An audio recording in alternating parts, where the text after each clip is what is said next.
അപ്പൊ അതുകൊണ്ട് ഞാൻ പറഞ്ഞു വന്നത്, പ്രവാചകൻ സല്ലല്ലാഹു അലൈഹി വസല്ലമ തങ്ങൾ അവിടെ നിന്ന് പറഞ്ഞു 4 പരീക്ഷണം.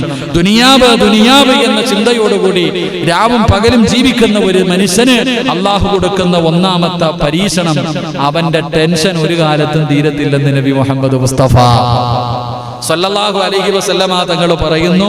ഒന്നാമത്തെ പരീക്ഷണം, അവന്റെ ടെൻഷൻ ഒരു കാരണവശാലും തീരൂല, എപ്പോഴും ടെൻഷനായിരിക്കും. സമാധാനം എന്ന് പറയുന്ന ഒരു കാര്യം അവന്റെ ജീവിതത്തിൽ ഉണ്ടാകില്ല, എപ്പോ നോക്കിയാലും ടെൻഷൻ. എന്റെ പ്രിയമുള്ള സഹോദരങ്ങളെ, അത് അള്ളാഹു അവന് കൊടുക്കുന്ന പരീക്ഷണമാണെന്ന് നബിയുനാ റസൂലുള്ളാഹി സ്വല്ലല്ലാഹു അലൈഹി വസല്ലം.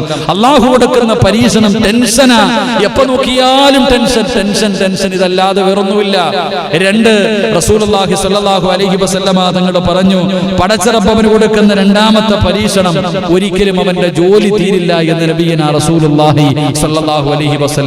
കഴിക്കാനും കുടിക്കാനും ഉറങ്ങാനും ഒന്നിനും സമയമില്ല, ടെൻഷൻ അടിച്ചുകൊണ്ട് ജീവിക്കുന്ന ഒരവസ്ഥ. എപ്പോഴും 1 ടെൻഷൻ, 2 അവന്റെ ജോലി ഒരിക്കലും തീരില്ല, 3 അള്ളാഹുവിന്റെ പ്രവാചകൻ പെട്ടെന്ന് പറയുകയാണ്, ദുനിയാവിന്റെ പുറകെ നടക്കുന്നവർ, ദുനിയാവെന്ന ചിന്തയോടുകൂടി നടക്കുന്നവർ, അവർക്ക് അള്ളാഹു കൊടുക്കുന്ന 3ാമത്തെ പരീക്ഷണം എന്തെന്നറിയുമോ? അവന്റെ ദാരിദ്ര്യം ഒരു കാലം തീരില്ല എന്ന് നബി മുഹമ്മദ് മുസ്തഫ സല്ലല്ലാഹു അലൈഹി വസല്ലമ തങ്ങൾ പറയുന്നവന്റെ ദാരിദ്ര്യം ഒരിക്കലും മാറാത്ത ദാരിദ്ര്യമാണ്, ഒരിക്കലും മാറാത്ത ദാരിദ്ര്യമാണ്. റസൂലുള്ള പറയുന്ന 4ാമത്തെ ശിക്ഷ എന്തെന്നറിയുമോ? ഒരിക്കലും പൂവണിയാത്ത സ്വപ്നങ്ങളാ, അവന്റെ ആഗ്രഹങ്ങൾ ഒരിക്കലും തീരില്ല, അവന്റെ ആഗ്രഹങ്ങൾ ഒരിക്കലും തീരില്ല. ഒരുപാട് മോഹങ്ങളാണ് ഉള്ളത് കൊണ്ട് തൃപ്തിപ്പെടാനുള്ള മനസ്സവൻ ഒരു കാലത്തും ഉണ്ടാകില്ല. അള്ളാഹു ഇങ്ങനെ ഒരു പരീക്ഷണം കൊടുക്കുമെന്ന് മഹാനായ നബി മുഹമ്മദ് മുസ്തഫ സല്ലല്ലാഹു അലൈഹി വസല്ലമ തങ്ങൾ നമുക്ക് പഠിപ്പിച്ചു തരുമ്പോ, എന്റെ പ്രിയമുള്ള സഹോദരങ്ങളെ, മുഅ്മിനീങ്ങളെ, അള്ളാഹുവിന്റെ അനുഗ്രഹങ്ങൾ കൊണ്ട് നിറച്ച സ്വർഗ്ഗമുണ്ടല്ലോ, ആ സ്വർഗ്ഗത്തിലേക്ക് കടന്നു പോകണമെങ്കിൽ 2ാമത്തെ വഴിയുണ്ട്. അള്ളാഹു തന്നതുകൊണ്ട് തൃപ്തിപ്പെടണേ, പടച്ച റബ്ബ് തന്നതുകൊണ്ട് തൃപ്തിപ്പെടാനുള്ള ഒരു മനസ്സ് നിനക്കുണ്ടെങ്കിലോ അള്ളാഹു നിനക്ക് സ്വർഗ്ഗം തരുമെന്ന് നബി മുഹമ്മദ് മുസ്തഫ സല്ലല്ലാഹു അലൈഹി വസല്ലമ തങ്ങൾ പഠിപ്പിക്കുമ്പോൾ, എന്റെ പ്രിയമുള്ളവരെ, 5 കാര്യങ്ങളിൽ 3ാമത്തെ കാര്യം എന്താ? ഇതുകൂടെ പറഞ്ഞ് നമുക്ക് ദുആ ചെയ്തു പിരിയാം. അല്ലാഹുവിന്റെ പ്രവാചകൻ പറയുന്ന 3ാമത്തെ കാര്യം എന്തെന്നറിയുമോ? അയ്യകൂനു ഹരീസൻ അല ത്വാ, ഇബാദത്ത് ചെയ്യാനുള്ള ഒരു ആഗ്രഹമുണ്ടല്ലോ, ഇബാദത്ത് ചെയ്യാനുള്ള ഒരു നല്ല മനസ്സുണ്ടല്ലോ, അതാർക്കുണ്ടാകുന്നു? അല്ലാഹുവിന്റെ ഖുർആൻ എവിടെന്ന് പറയുകയാണ്, വൽതിൽകൽ ജന്നത്തുല്ലതി ഉരിസ്തുമുഹാ ബിമാ കുന്തും. അല്ലാഹുവിന്റെ പരിശുദ്ധമായ ഖുർആനാ പറയുന്നത്, സൽക്കർമ്മങ്ങൾ ചെയ്യാൻ, പടച്ചവനെ നിസ്കരിക്കാനും നോമ്പ് പിടിക്കാനും സദഖ കൊടുക്കാനും സൽക്കർമ്മങ്ങൾ ചെയ്യാനും ആർക്കാണോ മനസ്സുണ്ടാകുന്നത്, അങ്ങനെ നല്ല മനസ്സുണ്ടായി മത്സരിക്കുന്നവരുണ്ടല്ലോ, അവർക്ക് നാളെ സ്വർഗ്ഗമുണ്ടെന്ന് നബി മുഹമ്മദ് മുസ്തഫ സല്ലല്ലാഹു അലൈഹി വസല്ലമ തങ്ങൾ പറയുന്നു. നല്ല കാര്യങ്ങൾ ചെയ്യാനുള്ള ഒരു മനസ്സ്, ഇബാദത്തുകൾ ചെയ്യാനുള്ള ഒരു മനസ്സ്, അത് നിസ്കാരമാകട്ടെ, ഏതൊരു കാര്യമാകട്ടെ, ഏതൊരു വിഷയം പറഞ്ഞാലും അത് ചെയ്യാനുള്ള ഒരു മനസ്സങ്ങട്ടുണ്ടാകാം. എന്റെ പ്രിയമുള്ളവരെ, ബാങ്ക് വിളിച്ചു കഴിഞ്ഞാൽ പള്ളിയിൽ പോകണം, ബാങ്ക് വിളിച്ചു കഴിഞ്ഞാൽ പള്ളിയിൽ പോകണം. ഒരു വഖത്ത് കഴിഞ്ഞാൽ അടുത്ത വഖത്തിനെ കുറിച്ച്, പടച്ചവനെ എനിക്ക് അത് എനിക്ക് സദഖ കൊടുക്കണം, പൈസ കൈ കിട്ടിക്കഴിഞ്ഞാൽ അത് നല്ല കാര്യങ്ങൾക്ക് വേണ്ടി കൊടുക്കണം, അല്ലെങ്കിൽ ഖുർആൻ ഓതണം. ഏത് നല്ല കാര്യങ്ങൾ ചെയ്യാനുള്ള ഒരു ഉത്സാഹം, ഒരാഗ്രഹം, ഒരു വാശി, ഒരു മത്സരം, ഇത് ആരുടെ ഹൃദയത്തിലുണ്ടോ, ആരുടെ ജീവിതത്തിലുണ്ടോ, അവന് സ്വർഗ്ഗമുണ്ടെന്ന് നബി മുഹമ്മദ് മുസ്തഫ സല്ലല്ലാഹു അലൈഹി വസല്ലമ തങ്ങൾ പഠിപ്പിക്കുന്നു. അള്ളാഹു നമുക്ക് ഭാഗ്യം നൽകി അനുഗ്രഹിക്കുമാറാകട്ടെ. എന്റെ പ്രിയമുള്ള സഹോദരങ്ങളെ, നമ്മളിൽ ആർക്കാ അങ്ങനെ നിസ്കരിക്കണം, അല്ലെങ്കിൽ ഇപ്പൊ തന്നെ വയത് ഈ സദസ്സ് ജുമായ്ക്ക് നമ്മൾ പറഞ്ഞു ഇന്ന് ക്ലാസ് ഉണ്ടാവും, എത്ര പേരുണ്ട്? എന്റെ പ്രിയമുള്ള സഹോദരങ്ങളെ, നമ്മൾ ചിന്തിക്ക്, നല്ല കാര്യങ്ങൾ ചെയ്യാനുള്ള ഒരു മനസ്സ്. എന്റെ പ്രിയപ്പെട്ടവരെ, നിസ്കാരമാകട്ടെ, ഏതൊരു കാര്യമാകട്ടെ, മഹാനായ അനസ് ഇബ്നു മാലിക് റളിയല്ലാഹു തആല അൻഹു പറയുകയാണ്, അനസ് ഇബ്നു മാലിക് റളിയല്ലാഹു തആല അൻഹു പറയുന്നു, മൻ സല്ലാ ലില്ലാഹി 40 യൗമൻ ഫീ ജമാഅത്തിൻ യദ്രികു തക്ബീറത്തുൽ അവ്വൽ കുതിബ ലഹു ബറാഅത്തൻ മിനൻ നാർ വബറാഅത്തൻ മിനൻ നിഫാഖ് ഖാല നബിയുനാ റസൂലുള്ളാഹി സ്വല്ലല്ലാഹു അലൈഹി വസല്ലം. അനസ് ഇബ്നു മാലിക് റളിയല്ലാഹു തആല അൻഹു റിപ്പോർട്ട് ചെയ്യുന്ന ഹദീസ്, എന്റെ പ്രിയമുള്ള സഹോദരങ്ങളെ, ആദരവായ പ്രവാചകൻ നബി മുഹമ്മദ് മുസ്തഫ സല്ലല്ലാഹു അലൈഹി വസല്ലമ തങ്ങൾ പറയുന്നു, ഏതെങ്കിലും ഒരു മനുഷ്യൻ, നമ്മുടെ എല്ലാവരും അള്ളാഹുവോട് ദുആ ചെയ്യുന്ന എന്താ? അള്ളാഹുവേ നരകത്തിനെ തൊട്ട് കാക്കണേ പടച്ചവനെ, അള്ളാഹുവേ നരകത്തിൽ നിന്ന് രക്ഷിക്കണേ പടച്ചവനെ. ഞാനും നിങ്ങളും എല്ലാവരും അള്ളാഹുവിനോട് ദുആ ചെയ്യുന്നവരാ എങ്കിൽ എന്റെ പ്രിയപ്പെട്ടവരെ, മുത്തുനബി സല്ലല്ലാഹു അലൈഹി വസല്ലമ തങ്ങൾ പറഞ്ഞു, ഏതെങ്കിലും ഒരു മനുഷ്യൻ 40 ജമാഅത്ത്, എന്റെ പ്രിയമുള്ള സഹോദരങ്ങളെ, 40 വഖത്ത് നിസ്കാരം, എന്റെ പ്രിയപ്പെട്ടവരെ 40 ദിവസം ജമാഅത്തായിട്ടുള്ള നിസ്കാരം അവ്വൽ തക്ബീറോടുകൂടി ഇമാം അല്ലാഹു അക്ബർ എന്ന് പറയുമ്പോ ആ ഒന്നാമത്തെ തക്ബീർ മുടങ്ങാതെ 40 ദിവസം ആര് ജമാഅത്തായി നിസ്കരിക്കുന്നുണ്ടോ അവൻ അല്ലാഹു 2 പ്രതിഫലം കൊടുക്കുമെന്ന് നബി മുഹമ്മദ് മുസ്തഫ സല്ലല്ലാഹു അലൈഹി വസല്ലം 2 പ്രതിഫലം 40 ദിവസം അവ്വൽ തക്ബീർ. കൊല്ലം കിട്ടിയിട്ടുണ്ടോ? കിട്ടിയിട്ടുണ്ടോ? നമുക്ക് ആർക്കെങ്കിലും 40 ദിവസം മുടങ്ങാതെ മുസമ്മിലിനും എല്ലാം കിട്ടിയാലേ കിട്ടാൻ വളരെ കാരണം എന്ന് പറഞ്ഞാൽ അല്ല, ഒരെണ്ണെങ്കിലും പോകും. അത് വെറുതെ ഒന്നും അങ്ങനെ കിട്ടില്ല. വളരെ പിന്നെ മുസമ്മിൽ ഉസ്താദ് 40 ദിവസമായിട്ട് ഇവിടെ തന്നെ ഭാഗം കൊടുത്തിക്കാമത്തുള്ളതുകൊണ്ട് കുഴപ്പമില്ല. എന്റെ പ്രിയപ്പെട്ടവരെ, 40 ദിവസം അവ്വല് തക്ബീറും മുടങ്ങാതെ ജമാഅത്തായി നിസ്കരിക്കുന്ന മനുഷ്യൻ അല്ലാഹ് 2 പ്രതിഫലം കൊടുക്കും. ഒന്ന്, അവനെ നരകത്തിന്റെ തീ തൊടില്ല എന്ന് നബി മുഹമ്മദ് മുസ്തഫ സല്ലല്ലാഹു അലൈഹി വസല്ലമ തങ്ങൾ പറഞ്ഞു, നരകത്തിന്റെ തീ, അല്ലാഹുവേ നരകത്തിന്റെ തീ അവന്റെ ശരീരത്ത് തൊടില്ല, നരകത്തിന്റെ തീ ആ മനുഷ്യനെ തൊടില്ല. 2, മുത്തുനബി പറഞ്ഞു, വബറാഅത്തും മിനൻ നിഫാഖ്, നിഫാഖ്, ലോക അല്ലാഹുവിന്റെ റസൂൽ പറഞ്ഞ കാപട്യത്തിൽ നിന്ന് അല്ലാഹു ആ മനുഷ്യന് സംരക്ഷണം കൊടുക്കുമെന്ന് നബി മുഹമ്മദ് മുസ്തഫ. എന്റെ പ്രിയപ്പെട്ട സഹോദരങ്ങളെ, ഇപ്പൊ പലരും മുനാഫിക്കുകളായിക്കൊണ്ടിരിക്കുക, പള്ളിയൊന്നും ഇല്ലല്ലോ. എന്റെ പ്രിയപ്പെട്ടവരെ, നമ്മൾ വിചാരിച്ചിരിക്കുന്നത് നരകത്തിലെ ഏറ്റവും വലിയ ശിക്ഷ കാഫിരീങ്ങൾ കാണുന്ന അല്ല, കള്ളുകുടിയനും പെണ്ണുകുടിയനൊന്നും അല്ല. നരകത്തിൽ അല്ലാഹു ഏറ്റവും വലിയ ശിക്ഷ കൊടുക്കുന്നത് മുനാഫിക്കിനാണെന്ന് നബി മുഹമ്മദ് മുസ്തഫ സല്ലല്ലാഹു അലൈഹി വസല്ലം. അല്ലാഹു നമ്മളെ കാത്തുരക്ഷിക്കുമാറാകട്ടെ, അല്ലാഹു നമ്മളെ കാത്തുരക്ഷിക്കുമാറാകട്ടെ. എന്റെ പ്രിയമുള്ള സഹോദരങ്ങളെ, മത്സരിക്ക് 40 ദിവസം ഇൻഷാ അല്ലാഹ് എന്റെ അവ്വല് തക്ബീർ മുടങ്ങൂല, ഞാൻ ജമാഅത്തായിട്ട് നിസ്കരിക്കും. ജീവിതത്തിൽ ഒരിക്കലെങ്കിലും അങ്ങനെ നിസ്കരിക്കാൻ കഴിയണം. ജീവിതത്തിൽ ഒരിക്കലും നമുക്ക് അങ്ങനെയെങ്കിലും, നമുക്ക് ഒരു പ്രാവശ്യമെങ്കിലും 40 വഖത്ത് നിസ്കാരം, 40 ദിവസത്തെ അവ്വല് തക്ബീർ മുടക്കാതെ നിസ്കരിക്കാൻ നമ്മളെ കൊണ്ട് കഴിഞ്ഞാൽ നമ്മൾ രക്ഷപ്പെട്ടു. അല്ലാഹു നമ്മളെ രക്ഷപ്പെടുത്തുമാറാകട്ടെ, അല്ലാഹു നമ്മളെ രക്ഷപ്പെടുത്തുമാറാകട്ടെ. എന്റെ പ്രിയമുള്ള സഹോദരങ്ങൾ, അതാ നിസ്കാരം എന്ന് പറഞ്ഞാൽ അതിനൊരു മനസ്സാ, ഒരു ആഗ്രഹമാണ്. അങ്ങനെ നമസ്കരിക്കാൻ തുടങ്ങി കഴിഞ്ഞാൽ അതിൽ വല്ലാത്ത ഒരു ലഹരിയാ, അതിൽ വല്ലാത്ത ഒരു ആനന്ദമുണ്ട്. അതുകൊണ്ടാണ് മഹാനായ അബ്ദുറഹ്മാൻ ഇബ്നു അസ്വദ് റളിയല്ലാഹു തആല അൻഹു മരിക്കാൻ കിടക്കുന്ന സമയത്ത് കിടന്ന് കരയുകയാ. തന്റെ കുടുംബക്കാരെല്ലാവരും വന്നിട്ട് ചോദിച്ചു, എന്തിനാ കരയണേ? അവര് വിചാരിച്ചു മരിക്കാൻ പേടിച്ചിട്ട് കരയാൻ, മരിക്കാൻ പേടിച്ചിട്ട് കരയാന്നാ കരുതിയേ. പക്ഷേ മഹാനായ അബ്ദുറഹ്മാൻ ഇബ്നു അസ്വദ് റളിയല്ലാഹു തആല അൻഹു പറഞ്ഞു, ഇനി മുതൽ നിസ്കരിക്കാൻ പറ്റത്തില്ലല്ലോ, അത് ഓർത്തിട്ട് കരയാ. മരിച്ചു കഴിഞ്ഞാൽ നിസ്കരിക്കാൻ പറ്റില്ലല്ലോ. ആ നിസ്കരിക്കുമ്പോ കിട്ടുന്ന ഒരു സുഖവും ഒരു ആനന്ദവും അതൊരു ലഹരി ഇല്ലല്ലോ. മരിച്ചു കഴിഞ്ഞാൽ നിസ്കരിക്കാൻ പറ്റില്ലല്ലോ, അത് ഓർത്തിട്ടാ ഞാൻ കരയുന്നത് എന്ന് മഹാനവറുകൾ പറയുമ്പോ, എന്റെ പ്രിയമുള്ള സഹോദരങ്ങളെ, ആ നമസ്കാരത്തിനൊരു ലഹരിയുണ്ട്. അത് വല്ലാതെ, അത് അള്ളാഹുമായിട്ടുള്ളൊരു മുനാജാത്താണല്ലോ. പടച്ച റബ്ബിന്റെ മുന്നിൽ, അള്ളാഹ് നമ്മുടെ കണ്ണിന്റെ മുന്നിൽ വന്ന് നിൽക്കുമ്പോ റബ്ബുമായിട്ടുള്ള ഒരു സംഭാഷണം, എന്റെ പ്രിയമുള്ളവരെ, അത് വല്ലാത്തതാ. അത് അനുഭവിക്കാൻ അള്ളാഹു നമുക്ക് ഭാഗ്യം നൽകി അനുഗ്രഹിക്കുമാറാകട്ടെ. എന്റെ പ്രിയമുള്ള സഹോദരങ്ങളെ, ഓരോ വഖത്ത് നിസ്കാരത്തിനും വലിയ വലിയ മഹത്വങ്ങളാവുള്ളേ. നമ്മൾ നമസ്കരിക്കുന്ന ഓരോ വഖത്തുകൾക്കും വല്ലാത്ത പ്രതിഫലം.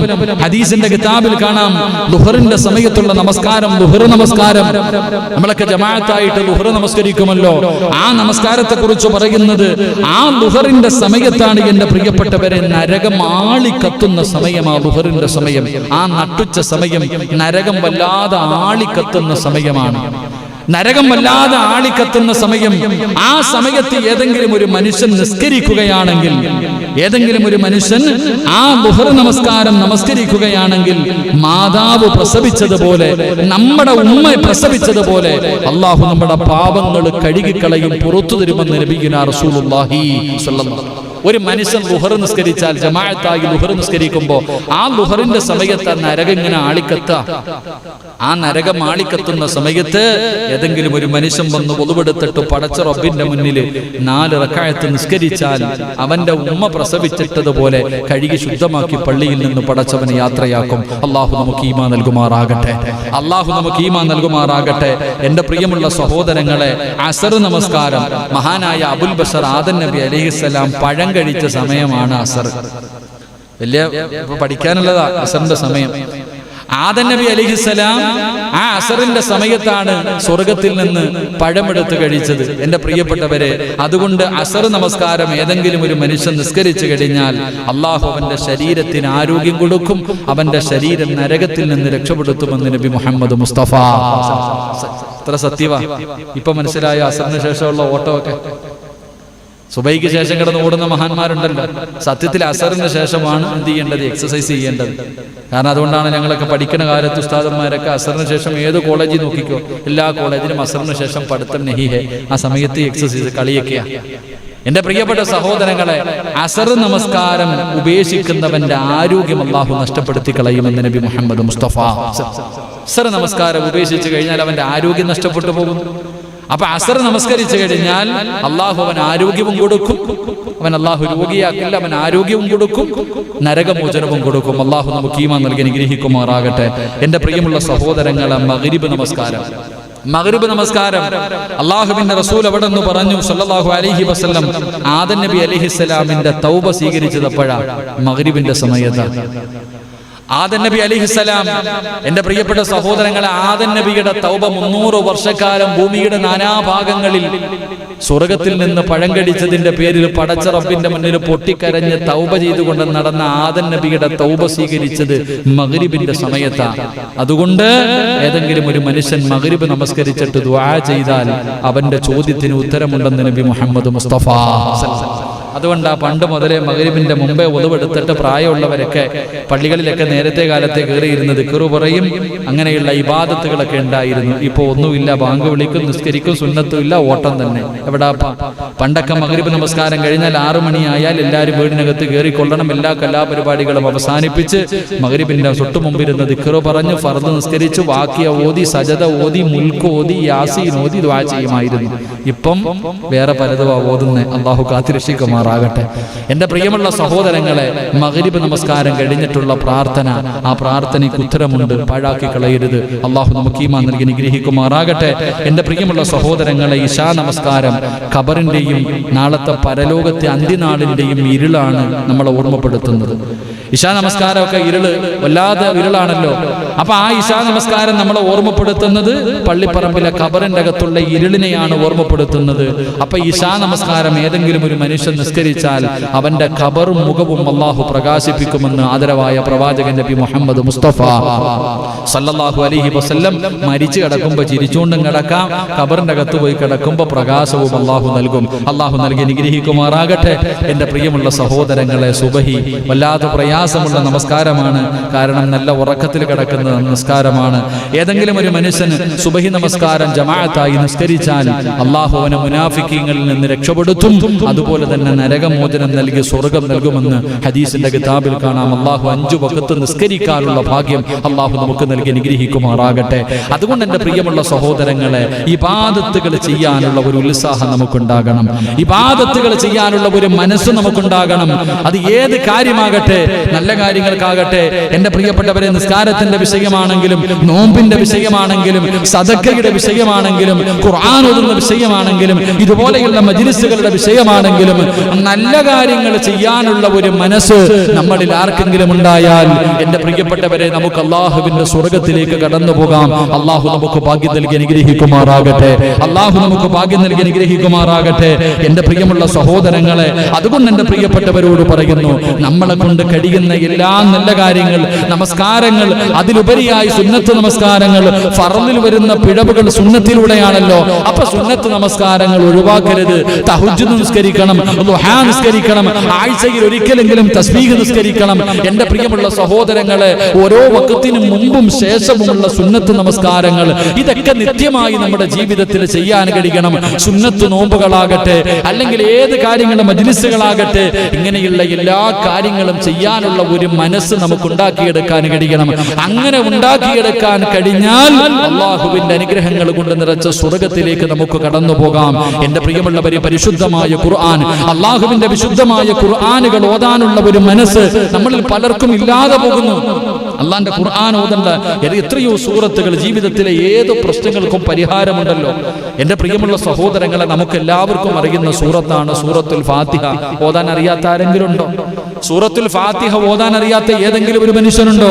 എന്റെ പ്രിയമുള്ളവരെ, എല്ലാവർക്കും അറിയുന്നതാ.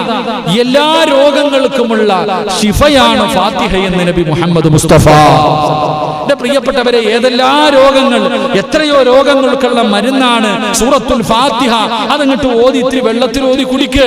എന്റെ പ്രിയമുള്ളവരെ, എത്രയോ രോഗങ്ങൾക്കുള്ള മരുന്നാണ് ആയത്തുൽ കുർസി. അല്ലാഹുവിന്റെ പരിശുദ്ധമായ ഖുർആനിലെ ഏറ്റവും മഹത്വമേറിയ ഒരു ആയത്തുൽ കുർസി. എല്ലാവർക്കും ഓതാൻ അറിയുമല്ലോ. റസൂലുള്ളാഹി സ്വല്ലല്ലാഹു അലൈഹി വസല്ലമ തങ്ങൾ പറഞ്ഞു, സ്വർഗ്ഗത്തിൽ പോകണോ ആയത്തുൽ കുർസി ഓത്. റസൂലുള്ളാഹി തങ്ങൾ പറയുന്നുണ്ട്, മുത്തുനബി അവിടെ പറയുന്നു, ഏതെങ്കിലും ഒരു മനുഷ്യന് ഫർള് നമസ്കാരം കഴിഞ്ഞിട്ട് ആയത്തുൽ കുർസി നിത്യമായിട്ട് ഓതുന്നുണ്ടെങ്കിൽ അവന്റെയും സ്വർഗ്ഗത്തിന്റെയും ഇടയിൽ ഒരേ ഒരു മറയേ ഉള്ളൂ. ഒരേ ഒരു മറ. അത് ഏത് മറ? അത് ഖബർ, അത് മരണമാണെന്ന് നബി മുഹമ്മദ് മുസ്തഫ സ്വല്ലല്ലാഹു അലൈഹി വസല്ലം. ആയത്തുൽ കുർസി ഓതുന്ന ഒരു മനുഷ്യന് സ്വർഗ്ഗത്തിൽ പോകാൻ ഒറ്റ തടസ്സമേ ഉള്ളൂ. ഒരേ ഒരു തടസ്സമേ ഉള്ളൂ. സ്വർഗ്ഗത്തിൽ പോകണമെങ്കിൽ മരിക്കണം. മരിച്ചാലല്ലേ പോകാൻ പറ്റൂ. എന്റെ പ്രിയപ്പെട്ടവരെ, ഓതാൻ അറിയാത്ത ഏതെങ്കിലും ഒരു മനുഷ്യനുണ്ടോ? എല്ലാവർക്കും ആയത്തുൽ കുർസി അറിയാം. എത്ര പേര് ഓതുന്നു? സൂറത്തുൽ ഇഖ്ലാസ്, ഖുൽ ഹുവല്ലാഹു ഓതാൻ അറിയാത്ത ആരെങ്കിലും ഉണ്ടോ? സൂറത്തുൽ ഇഖ്ലാസ് എന്ന് പറയുന്ന സൂറത്ത് ഓതാൻ അറിയാത്ത ഏതെങ്കിലും ഒരു മുസ്ലിം ഉണ്ടോ? എല്ലാവർക്കും അറിയാം. എന്നാൽ എത്ര പേര് ഓതും? എത്ര പേരാ ഓതാ? നല്ല മനസ്സോടുകൂടി, തൗബയുടെ മനസ്സോടുകൂടി ഏതെങ്കിലും ഒരു മനുഷ്യൻ ഒറ്റ പ്രാവശ്യം ഓതിയ അവന്റെ പാപങ്ങൾ അല്ലാഹു പുറത്തു കൊടുക്കുമെന്ന് നബിയിനാ റസൂലുള്ളാഹി. ഖുൽ ഹുവല്ലാഹു അഹദ് അല്ലാഹു സമദ് ലം യലിദ് വലം യൂലദ് വലം യകുൽ ലഹു കുഫുവൻ അഹദ്. ഈ സൂറത്ത് ഏതെങ്കിലും ഒരു മനുഷ്യൻ, അല്ലാഹുവേ എന്റെ പാപങ്ങൾ മുഴുവനും പുറത്തു തരണേ അല്ലാ, ചെയ്തത് മുഴുവനും തെറ്റാണ് പടച്ചവനെ, ഇനി ഒരിക്കലും ഞാൻ എന്റെ ജീവിതത്തിൽ ചെയ്യില്ല അല്ലാ, ഞാൻ പശ്ചാത്തപിച്ചു മടങ്ങുന്ന പടച്ചവനെ, ഈ മനസ്സോടുകൂടി ഏതെങ്കിലും ഒരു മനുഷ്യൻ, എന്റെ പ്രിയപ്പെട്ട സഹോദരങ്ങളെ, ഈ സൂറത്തുൽ ഇഖ്ലാസ് ഓതിയാൽ അല്ലാഹു അവന്റെ പാപം മുഴുവനും പുറത്തു കൊടുക്കും. എന്റെ പ്രിയമുള്ളവരെ, സൂറത്തു യാസീൻ എത്ര മഹത്വമുള്ളതാ. യാസീൻ ഓതാൻ അറിയാത്ത ആരെങ്കിലും ഉണ്ടോ? സൂറത്തു യാസീൻ ഏതെങ്കിലും ഒരു മനുഷ്യൻ ഓതിയിട്ട് ദുആ ചെയ്താൽ അവന്റെ ദുആയ്ക്ക് ഉത്തരമുണ്ടെന്ന് നബി മുഹമ്മദ് മുസ്തഫ. സൂറത്തു യാസീൻ ഓതിയിട്ട് ദുആ ചെയ്താൽ അവൻ എന്താണോ റബ്ബിനോട് ചോദിക്കുന്നത് പടച്ചവൻ അത് കൊടുക്കുമല്ലോ. സൂറത്തുൽ മുൽഖ് എല്ലാവർക്കും അറിയുന്ന തബാറക്കല്ലദീ ബിയദിഹിൽ മുൽഖു വഹുവ അലാ കുല്ലി ഷൈഇൻ ഖദീർ. ഈ സൂറത്ത് ആരെങ്കിലും മഗ്രിബിന്റെ ഇശാഇന്റെ ഇടയിൽ ഓതേണ്ട സൂറത്താ. ഈ സൂറത്ത് ഓതിയാൽ അവന്റെ ഖബറിന്റെ അകത്ത് അവന് യാതൊരു പേടിയും വേണ്ട. പള്ളിപ്പറമ്പിലെ ഖബറിന്റെ അകത്ത് ചെല്ലുമ്പോ പ്രകാശമാ, ഒരു ഭയവും വേണ്ട. നിന്റെ ഖബറിന്റെ അകത്ത് രക്ഷയാണെന്ന് നബിയുനാ റസൂലുള്ളാഹി സ്വല്ലല്ലാഹു അലൈഹി വസല്ലം. സൂറത്തുൽ വാഖിയ ഓതാൻ അറിയാത്ത ആരെങ്കിലും ഉണ്ടോ? ഇതാ വഖഅത്തുൽ വാഖിയ. എന്റെ പ്രിയപ്പെട്ട സഹോദരങ്ങളെ, ഒരിക്കലും അവന് ദാരിദ്ര്യം ഉണ്ടാകില്ല. സൂറത്തുൽ വാഖിയ ആരാണ് ഓതുന്നത്? നിർബന്ധമായിട്ട് നമ്മുടെ വീടുകളിൽ ഓതിപ്പിക്കണം. സൂറത്തുൽ വാഖിയ നമ്മുടെ മക്കളെ കൊണ്ട്, നമ്മുടെ പെൺമക്കളെ കൊണ്ട്, നമ്മുടെ ഭാര്യമാരെ കൊണ്ട് നിർബന്ധമായിട്ടും സൂറത്തുൽ വാഖിയ ഓതിപ്പിക്കുക. എന്റെ പ്രിയമുള്ളവരെ, ആ വീട്ടിൽ ഒരിക്കലും ദാരിദ്ര്യം ഉണ്ടാകില്ല എന്ന് ആദരവായ പ്രവാചകൻ നബി മുഹമ്മദ് മുസ്തഫ സല്ലല്ലാഹു അലൈഹി വസല്ലം. എന്റെ പ്രിയപ്പെട്ട സഹോദരങ്ങളെ, പരാതി പറയുന്നവരുണ്ട്, ഉസ്താദെ സിഹ്റ് ബാധിച്ചു, ശൈത്താൻ പിടിച്ചു, ഇങ്ങനെയൊക്കെ പറയുന്നവരുണ്ട്. എന്റെ പ്രിയമുള്ള സഹോദരങ്ങളെ, അതിനും സൂറത്തുണ്ട്. അള്ളാന്റെ ഖുർആനിൽ ഇല്ലാത്ത വല്ലതും ഉണ്ടോ? എന്റെ പ്രിയമുള്ള സഹോദരങ്ങളെ, ഏതെങ്കിലും ഒരു മനുഷ്യൻ വെള്ളിയാഴ്ച ദിവസം സൂറത്തുൽ കഹ്ഫ് ഓതിയാൽ, വെള്ളിയാഴ്ച ദിവസം ഇന്ന് ഓതി എത്ര പേരുണ്ട്? സൂറത്തുൽ കഹ്ഫ് ഏതെങ്കിലും ഒരു മനുഷ്യൻ വെള്ളിയാഴ്ച ദിവസം ഓതിയാൽ ഒരാഴ്ച അവന്റെ ഉത്തരവാദിത്തം അല്ലാഹു ഏറ്റെടുക്കുമെന്ന് നബിയുനാ റസൂലുള്ളാഹി. ഒരാഴ്ചത്തേക്ക്, അടുത്ത വെള്ളിയാഴ്ച വരെ ഇന്ന് ഓതിയവരാരും പേടിക്കണ്ട, നിന്റെ വീടിന്റെ കാര്യം അല്ലാഹു നോക്കിക്കൊള്ളും. നിന്റെ ഉത്തരവാദിത്തം അള്ളാഹു ഏറ്റെടുത്തിരിക്കുന്നു. എന്റെ പ്രിയമുള്ള സഹോദരങ്ങളെ, വീട്ടിൽ ശൈത്താന്റെ ഷർറുള്ളവരുണ്ട്, ശൈത്താന്റെ ഷർറ് വരക്കുപോക്കൊക്കെ ഉള്ളവരുണ്ട്. മാറാൻ വഴിയുണ്ട്. സൂറത്തുൽ ബഖറ, അള്ളാഹുവിന്റെ പരിശുദ്ധമായ ഖുർആനിലെ സൂറത്തുൽ ബഖറ ഏത് വീട്ടിൽ ഓതുന്നുണ്ടോ അവിടെ ശൈത്താനിന്റെ ഷർറ് ഉണ്ടാകില്ല എന്ന് മഹാനായ ആദരവായ പ്രവാചകൻ നബി മുഹമ്മദ് മുസ്തഫ സല്ലല്ലാഹു അലൈഹി വസല്ലം ഖുർആനിലെ ഓരോ സൂറത്തിന്റെ മഹത്വമാണ് ഞാൻ പറയുന്നത്. അള്ളാഹുവിന്റെ പരിശുദ്ധമായ ഖുർആനിലെ ഓരോ സൂറത്തിന്റെ മഹത്വമായി ഇത് പറയണേ. അപ്പൊ ഖുർആൻ മുഴുവനും ഹൃദയത്തിൽ കൊണ്ടു നടക്കുന്ന ഒരു മകൻ നമ്മുടെ വീട്ടിലുണ്ടെങ്കിലും അവിടെയാ ചിന്തിക്കണ്ടേ. അള്ളാഹുവിന്റെ പരിശുദ്ധമായ ഖുർആൻ, ആ ഖുർആനിലെ ഓരോ സൂറത്തുകൾക്ക് ഈ മഹത്വം ഉണ്ടെങ്കിൽ 114 അധ്യായങ്ങൾ ഹൃദയത്തിൽ ചുമന്നുകൊണ്ട് നടക്കുന്ന ഒരു മകനുണ്ടെങ്കിൽ, എന്റെ പ്രിയപ്പെട്ട സഹോദരങ്ങളെ, നമ്മൾ ഇന്നത്തെ പരിപാടി സംഘടിപ്പിച്ചിരിക്കുന്നു. എന്റെ പ്രിയപ്പെട്ടവരെ, ആ സ്ഥാപനത്തിൽ പഠിക്കുന്ന 40ഓളം വരുന്ന വിദ്യാർത്ഥികൾ, ആ വിദ്യാർത്ഥികളിൽ 11 ഹാഫിളീങ്ങൾ. അവിടുത്തെ ഉസ്താദ് പറഞ്ഞു, ഓരോ മാസവും 2500 രൂപയാണ് ഉസ്താദ് ഒരു വിദ്യാർത്ഥിയുടെ ചെലവ്. ഓരോ ഉമ്മമാർ, ഓരോ ഉപ്പമാർ, അതിലെ ഓരോ വിദ്യാർത്ഥികൾക്ക് ഓരോ മാസവും കഴിക്കാനുള്ള ഭക്ഷണത്തിന്റെ ഉത്തരവാദിത്വം ഏറ്റെടുത്തിരിക്കുകയാണ്. ആ കൊടുത്ത ഉമ്മമാരൊക്കെ ഇന്ന് വലിയ സന്തോഷത്തിലാണ്. അൽഹംദുലില്ലാഹ്, അവർക്ക് ഹാഫിളാകാൻ പറ്റിയില്ല, അവരുടെ മക്കളെ ഹാഫിളീങ്ങളാക്കാൻ പറ്റിയില്ല. പക്ഷേ അവര് ഭക്ഷണം കൊടുത്തിട്ട് ഒരു കുട്ടിയെ ഹാഫിളാക്കാൻ പറ്റിയല്ലോ. അള്ളാഹുവിന്റെ പരിശുദ്ധമായ ഖുർആൻ പഠിച്ച 11 ഹാഫിളീങ്ങൾ ഇന്ന് ആ സ്ഥാപനത്തിൽ നിന്ന് ഇറങ്ങുമ്പോ, എന്റെ പ്രിയമുള്ളവരെ, നാളെ കഴിഞ്ഞ് മറ്റേനാള് ബഹുമാനായ സയ്യിദ് അവരുടെ ഖുർആനിലെ അവസാനത്തെ സൂറത്തുകൾ അവര് തങ്ങളുടെ മുന്നിലിരുന്ന് ഓതിയിട്ട് അവിടെ നിന്ന് ദുആ ചെയ്യുമ്പോ, ആ മക്കൾക്ക് ഭക്ഷണം കൊടുത്തവർ, അവരെ സഹായിച്ചവർ, അവരെ സ്നേഹിച്ചവർ, എന്റെ പ്രിയമുള്ളവരെ, അവർക്ക് അള്ളാഹു കൊടുക്കുന്ന പ്രതിഫലത്തെ കുറിച്ചൊന്ന് ചിന്തിച്ചു നോക്കൂ. എന്റെ പ്രിയമുള്ളവരെ, അള്ളാഹുവിന്റെ ഖുർആൻ മഹാനായ നബിയുനാ റസൂലുള്ളാഹി സ്വല്ലല്ലാഹു അലൈഹി വസല്ലമ തങ്ങൾ പറഞ്ഞു, ആരെങ്കിലും പരിശുദ്ധമായ ഖുർആനിലെ ഒരൊറ്റ ആയത്ത്, അള്ളാഹുവിന്റെ വിശുദ്ധമായ ഖുർആനിലെ ഒരായത്ത് ഏതെങ്കിലും ഒരു മാതാപിതാക്കൾ ഇന്നിവിടെ കൂടി ആരെങ്കിലും ഇന്ന് ഈ ക്ലാസ് കഴിഞ്ഞ് വീട്ടിലേക്ക് മടങ്ങിപ്പോയി നമ്മുടെ മക്കളെ പിടിച്ചടുത്തിരുത്തിയിട്ട് എന്ന് പരിശുദ്ധമായ ഖുർആനിലെ ഒറ്റ ആയത്ത് കണ്ടോതാൻ പഠിപ്പിച്ചാൽ, എന്റെ പ്രിയമുള്ള സഹോദരങ്ങളെ, അള്ളാഹു നമുക്ക് തരുന്ന പ്രതിഫലം എന്താ? വർഷങ്ങളോളം ഇബാദത്ത് ചെയ്ത പ്രതിഫലം. അള്ളാഹുവിന്റെ ഖുർആനിലെ ഒരൊറ്റ ആയത്ത് ഒരു വാപ്പയോ ഉമ്മയോ തന്റെ മക്കളെ പിടിച്ചടുത്തിരുത്തി കണ്ടോതാൻ പഠിപ്പിച്ചാൽ, അള്ളാഹുവിന്റെ റസൂൽ പറയുന്ന അവർക്ക് വർഷങ്ങളോളം ഇബാദത്ത് ചെയ്ത കൂലി അല്ലാഹു കൊടുക്കുന്നുണ്ട്. ഇനി കാണാതെ പഠിപ്പിച്ചാലോ? ഇനി ഒരായത്ത് അടുത്ത് വിളിച്ചിരുത്തിയിട്ട് ഖുൽഹു അല്ലാഹു അഹദ് മക്കളെ ഓതറ എന്ന് കാണാതെ പഠിപ്പിച്ചാൽ, അതുവരെ നിങ്ങളുടെ ജീവിതത്തിൽ ചെയ്ത പാപങ്ങൾ അല്ലാഹു പുറത്തു തരുമെന്ന് നബിയുനാ റസൂലുള്ളാഹി സ്വല്ലല്ലാഹു അലൈഹി വസല്ലം. അല്ലാഹു നമുക്ക് ഈമാൻ നൽകി അനുഗ്രഹിക്കുമാറാകട്ടെ. അതുകൊണ്ട് എന്റെ പ്രിയമുള്ളവരെ, അല്ലാഹുവിന്റെ ഖുർആൻ പഠിക്കുന്ന മക്കൾ നമ്മുടെ വീട്ടിലുണ്ടാകണം, നമ്മുടെ നാട്ടിലുണ്ടാകണം. അങ്ങനെയുള്ള പരിശ്രമങ്ങളുമായി നമ്മൾ ഇറങ്ങണം. അൽഹംദുലില്ലാഹ്, അല്ലാഹു ഈ സ്ഥാപനത്തെ ഖിയാമത്ത് നാൾ വരെ അല്ലാഹു നിലനിർത്തി കൊടുക്കുമാറാകട്ടെ. ആരെല്ലാം അവർക്ക് വേണ്ടി എല്ലാം ബിൽഡിംഗ് കെട്ടിക്കൊടുക്കുന്നവർ, അവർക്ക് ഭക്ഷണം കൊടുത്തവർ, അവർക്ക് വസ്ത്രം കൊടുത്തവർ, അവരെ സ്നേഹിച്ചവർ, അല്ലാഹു നാളെ ഖുർആനിന്റെ തണലിൽ അല്ലാഹു നാളെ സ്വർഗത്തിലെത്തുന്ന വിഭാഗത്തിൽ അല്ലാഹു ഉൾപ്പെടുത്തി അനുഗ്രഹിക്കുമാറാകട്ടെ. എന്റെ ലൈവ് കേൾക്കുന്ന എന്റെ പ്രിയപ്പെട്ട സഹോദരങ്ങളോട്, അവിടെ പഠിക്കുന്ന ഒരു വിദ്യാർത്ഥി ഒരു മാസം 2500 രൂപയാണ്. എന്റെ പ്രിയമുള്ളവരെ, നിങ്ങൾ ഓരോരുത്തരും മനസ്സ് വെച്ചാൽ ആ സ്ഥാപനത്തിലെ കുട്ടികളെ സ്വന്തം മകനെ പോലെ, ഒരു മാസം നിങ്ങളുടെ മക്കളെ പോലെ നിങ്ങൾക്ക് എടുത്ത് വളർത്താൻ കഴിയും. അതുകൊണ്ട് നിങ്ങളുടെ കയ്യിൽ കിട്ടുമ്പോൾ ഇൻഷാ അല്ലാഹ്, എന്റെ പ്രിയപ്പെട്ടവരെ, ആ സ്ഥാപനത്തിന്റെ അഡ്രസ്സും അതുപോലെ തന്നെ അവിടുത്തെ അക്കൗണ്ട് നമ്പറും മറ്റുള്ള കാര്യങ്ങളൊക്കെ ഇൻഷാ അല്ലാഹ് ലൈവിലൂടെ നിങ്ങളുടെ മുന്നിലേക്ക് കടന്നു വരുന്നുണ്ട്. നിങ്ങൾ എല്ലാവരും അതിന്റെ എല്ലാം എഴുതിയെടുത്ത് ഇൻഷാ അല്ലാഹ് അവിടെ പഠിക്കുന്ന ഓരോ വിദ്യാർത്ഥികളെയും നിങ്ങൾ ഏറ്റെടുക്കണം. ഒരു മാസം 2500 രൂപ ഒരു ഹാഫിളിന്റെ വാപ്പയാകാം.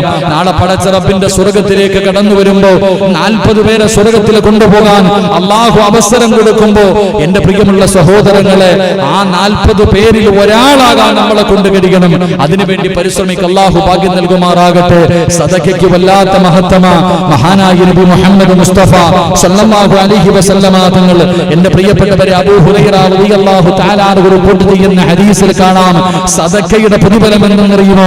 അതിന് ലക്ഷങ്ങളുടെ പ്രതിഫലമല്ല, ഒരു സദഖയുടെ പ്രതിഫലം നിറഞ്ഞുകൊണ്ട് നമുക്ക് ദുആ ചെയ്ത് പിരിയാം.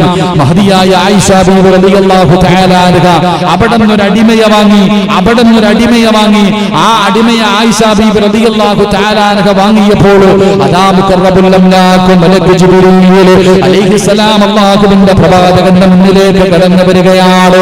അല്ലാഹുവിന്റെ പ്രവാചകന്റെ പ്രിയപ്പെട്ട ഭാര്യ അവിടെ നിന്നൊരു അടിമയെ വാങ്ങിയപ്പോ അടിമയെ വീട്ടിലേക്ക് കൊണ്ടുപോകാൻ തയ്യാറാകുമ്പോ അല്ലാഹുവിന്റെ പ്രവാചകന്റെ മുന്നിൽ ജിബ്രീൽ എന്ന് പറയുന്ന മലക്ക് വന്നിട്ട് പറയുകയാണ്, യാ മുഹമ്മദ് ഖുറുജ് ഹാദിഹിൽ ജാരിയ മിൻ ബൈതിക ഫഇന്നഹാ മിൻ അഹ്ലിന്നാർ.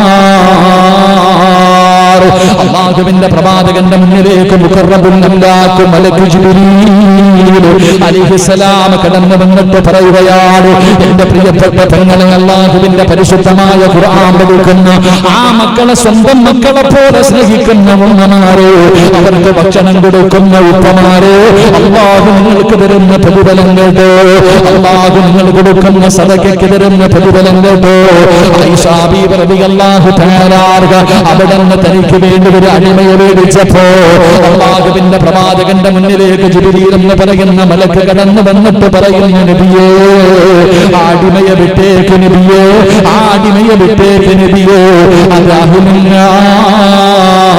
നരകത്തിന്റെ അവകാശികളിൽപ്പെട്ട ഒരു മനുഷ്യനാണ്, അത് നരകത്തിന്റെ അവകാശികളിൽപ്പെട്ടതാ, അതുകൊണ്ട് വിട്ടേക്ക് നബിയേ. അല്ലാഹുവിന്റെ പ്രവാചകന്റെ മുന്നിൽ ജിബ്രീൽ എന്ന് പറയുന്ന മലക്ക് വന്ന് പറയുമ്പോ അതാ അടിമ അവിടെ നിന്ന് വിടുകയാണ്. വിടുന്ന സമയത്ത് ഒരു കാരക്കയെടുത്ത് കയ്യിൽ കൊടുത്തു. ഒരു കാരക്കയെടുത്ത് അടിമയെ വിടുമ്പോ നല്ല നിലയിൽ വിടണമെന്നാണല്ലോ. അവിടെ നിന്നൊരു കാരക്കയെടുത്ത് കയ്യിൽ കൊടുത്തു.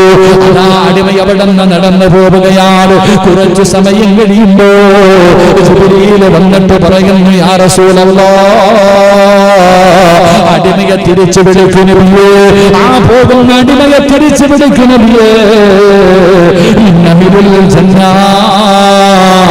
അടിമ സ്വർഗത്തിന്റെ അവകാശിയായിരിക്കുന്നു നബിയേ, ആ പോകുന്ന അടിമ സ്വർഗത്തിന്റെ അവകാശിയായിരിക്കുന്നു നബിയേ, നരകത്തിന്റെ അവകാശിയാണ് വിടാമുത്തി നബിയോട് പറഞ്ഞപ്പോ പറഞ്ഞു വിട്ട അടിമ നിമിഷങ്ങൾ കഴിഞ്ഞപ്പോ സ്വർഗത്തിന്റെ അവകാശിയാ.